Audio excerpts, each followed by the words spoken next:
नमस्कार साथियों, स्वागत है आपका अपने YouTube channel Aarush inspire India पर। आज हम चर्चा करेंगे 4 जून 1967 चाइना में भारतीय एम्बेसी में 1962 बैच के IFS officer and second secretariat mister Krishnan Raghunathan और थर्ड सेक्रेटेरिएट पी विजय एक साथ घूमने के लिए निकले हुए थे। बीजिंग के बोटेनिकल गार्डन में भगवान बुद्ध की सोती हुई प्रतिमा लगी हुई थी, इसीलिए चाइना में इसे स्लीपिंग बुद्धा टेम्पल के नाम से भी जाना जाता है। जब कृष्णन रघुनाथन इसका पिक्चर ले रहे थे, तभी चाइनीज सोल्जर ने उन्हें जासूसी का आरोप लगाते हुए अरेस्ट कर लिया। रातों रात पूरी दुनिया में यह खबर फैल गई कि चाइना में भारत के 2 डिप्लोमेट्स को जासूसी के रूप में गिरफ्तार किया गया है। 13 जून 1967 को चाइना के कोर्ट में दोनों सेक्रेटेरिएट को पेश किया गया। वहां पर 15,000 चीनी लोग इकट्ठा हुए और बार बार दलील देने के बाद भी चाइनीज कोर्ट ने उन्हें दोषी करार दिया। इंडियन सेक्रेटेरिएट के सारे अथॉरिटी को छीनने के बाद उन्हें एक दिन का अल्टीमेटम दिया गया चाइना छोड़ने के लिए। 14 जून को इंडियन सेक्रेटेरिएट को हांगकांग ले जाना था, क्योंकि हांगकांग से ही दिल्ली की फ्लाइट मिलती थी। जब गाड़ी से उतरकर उन्हें एयरपोर्ट ले जाया जा रहा था, उसी बीच हजारों की भीड़ ने उनके साथ बदतमीजी की तथा हाथापाई की गई और गाली तक दी गई।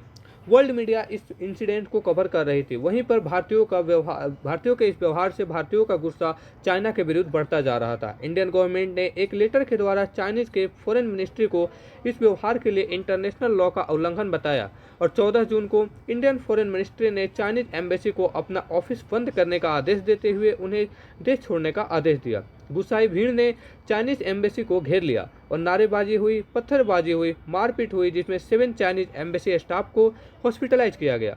इंडिया के स्टैंड क्लियर था। इंडिया 1962 से बाहर आ चुका था और किसी भी कीमत पर झुकने के लिए तैयार नहीं था और बदलते भारत की तस्वीर को दुनिया के सामने एक अलग ही नजरिए से पेश किया जाना था। हालांकि इस डिस्प्यूट के बाद पीस बहाल हो गई, लेकिन चाइनीज गवर्नमेंट ने इसे एक चैलेंज के रूप में लिया और इसी बीच इंडिया के नॉर्थ ईस्ट पार्ट में चाइनीज आर्मी ने इन्फिल्ट्रेशन को बढ़ावा दिया। अगस्त 1967 में सिक्किम में कई चाइनीज ट्रूप देखे गए। इंडियन आर्मी ने चाइनीज कमांडर को कई मैसेज किए, जिसके बाद चाइनीज आर्मी ने इंडियन आर्मी को नाथुला से विड्रॉ करने के लिए मैसेज भेजा। 20 अगस्त 1967 को इंडियन आर्मी ने अपने बॉर्डर को सिक्योर करने के लिए 3 लेयर फेंसिंग करने शुरू किए। इसी बीच 3 दिन बाद 75 PLA पीपल लिबरेशन आर्मी के 75 सोल्जर्स ने बॉर्डर के माहौल को टेंस कर दिया और फेंसिंग के काम को रोक दिया गया।